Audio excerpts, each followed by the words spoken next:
मैं इस संवाददाता सम्मेलन में आए हुए सभी पत्रकार साथियों का हार्दिक अभिनंदन करता हूं।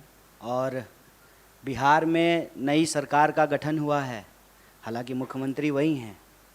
और इस सरकार के गठन के पीछे का उद्देश्य क्या है और पूरे देश में इसका संदेश क्या है, इसके बारे में हमारे प्रभारी और अध्यक्ष जी ने अपनी बात रखी है।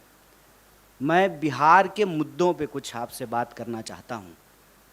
हमारा मानना है, हमारी पार्टी यह स्पष्ट तौर पे सोच रही है, समझ रही है और इस पर एक्ट कर रही है कि देश में अब दो तरह के वोट हैं। एक वोट जो देश को बेचने की कार्रवाई को आगे बढ़ा रहा है और दूसरा वोट जो देश को बचाने की कार्रवाई को आगे लेकर के जाना चाहता है। देश बेचने और बचाने की जो ये लड़ाई है, ये आप तमाम लोगों से छुपा हुआ नहीं है। हम सब देख रहे हैं कि सरकारी संपत्ति की लूट और सरकार के दोस्तों को छूट मिल रही है। और देश के जो नौजवान हैं, मैं युवा हूँ और राजनीति में हूँ, तो यह मेरा धर्म भी है और कर्तव्य भी है कि हम नौजवानों के सवाल को प्राथमिकता से उठाएं। और नौजवानों का मुद्दा ये है, खास करके अगर आप बिहार की बात करेंगे तो देश के 5 सबसे ज़्यादा बेरोजगारी दर वाले राज्यों में बिहार भी शामिल है। बिहार की जो यह बदतर स्थिति है, उसको बेहतर स्थिति में हम कैसे बदलें, यह हमारा उद्देश्य है। और इस उद्देश्य को लेकर के देश के भीतर कहीं भी कोई भी अगर एकता बनाने का प्रयास होता है तो कांग्रेस पार्टी, चाहे दलीय तौर पे उसको कोई नुकसान हो, उस नुकसान को बर्दाश्त करते हुए भी दल से ऊपर देश को रखते हुए उस सरकार को हम गठित करने में, उसको बनाने में और उसको बचाने में अपनी भूमिका निभा रहे हैं। लोग गुणागणित करते हैं, कितना मंत्री मिला, कितने एमएलए हैं, कौन जो है उप मुख्यमंत्री है। ये सारा गुणागणित तब होगा ना जब देश के भीतर सरकार गठन की प्रक्रिया पारदर्शी तरीके से चलती रहेगी।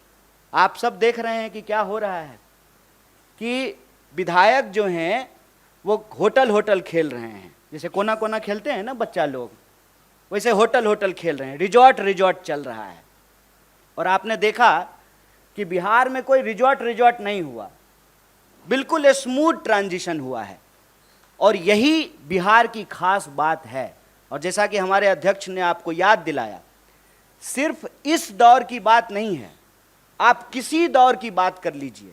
जब कहा जाता था कि नंद वंश के खिलाफ कोई बोल नहीं सकता है, तो एक असली चाणक्य, ये वाले नहीं, बेटा को सेक्रेटरी बना देना जो है, ये चाणक्यपन नहीं है, ये ओछापन है, ये दोहरापन है।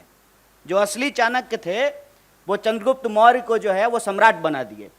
और हर दौर में आप देखते जाइए, अगर आप स्वतंत्रता आंदोलन की बात कर रहे हैं, हम लोग 75वीं वर्षगांठ मनाए हैं, तो 1857 की क्रांति में वीर कुंवर सिंह जैसे लोग बिहार में पैदा हुए कि अपना हाथ काट करके नदी में प्रवाहित कर दिए। आप 1942 के भारत छोड़ो आंदोलन को देखिएगा, तो मैं जिस इलाके से आता हूँ उसको बिहार का बारदोली कहा जाता है।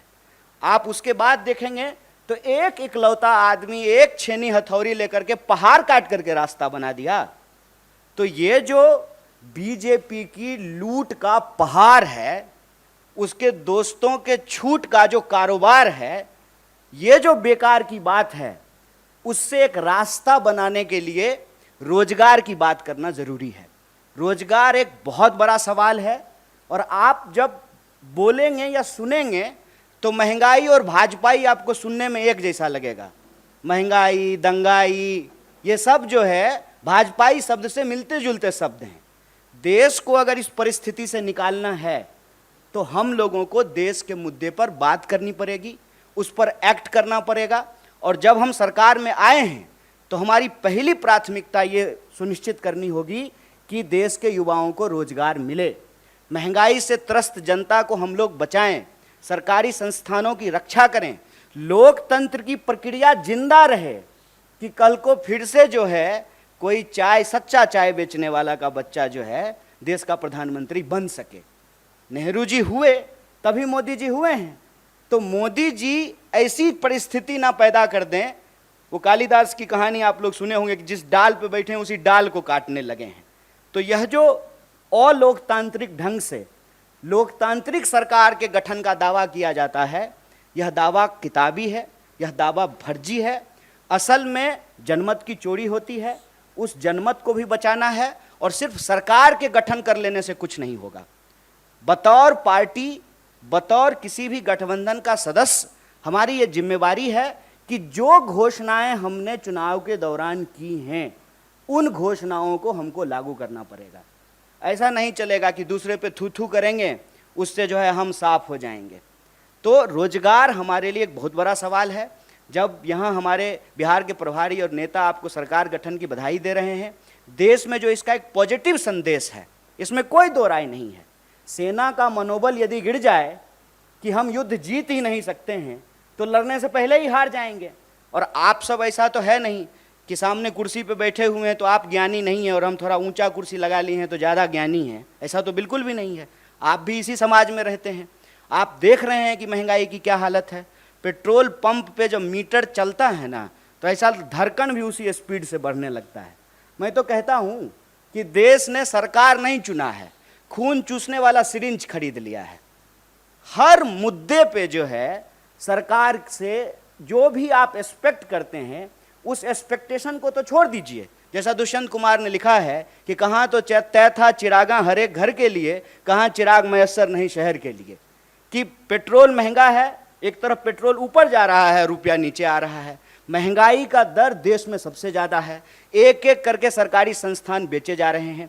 पीएसयू को आप उठा करके देख लीजिए, परमानेंट नौकरियां लगातार कम की जा रही है, ठेके पे बहाली किया जा रहा है।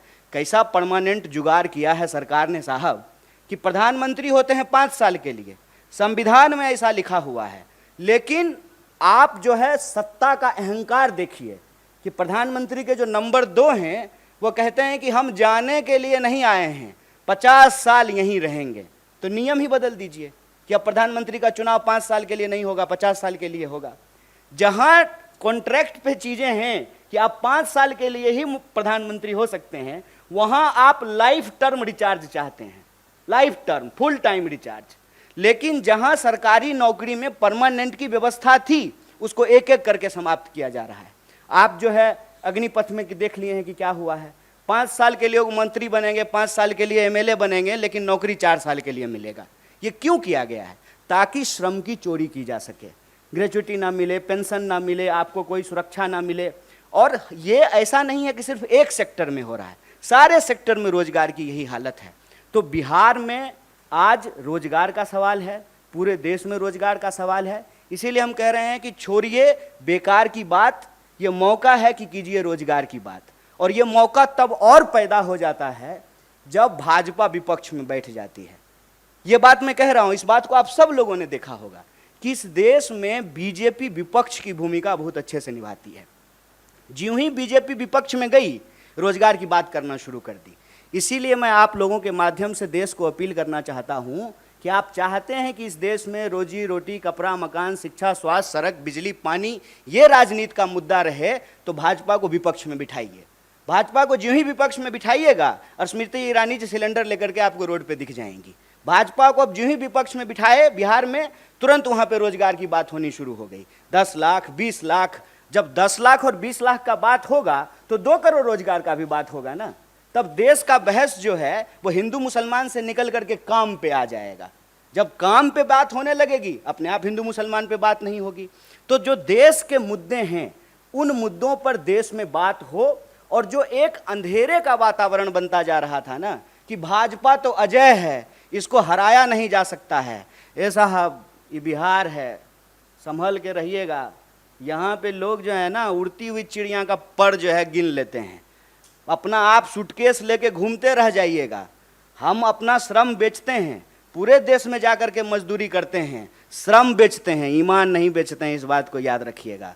और जब भी देश में अंधेरा बढ़ता है तो आशा की किरण बिहार से आती है। और मैं उम्मीद करता हूं कि देश में एक मजबूत विपक्ष का संदेशा बिहार ने दिया है।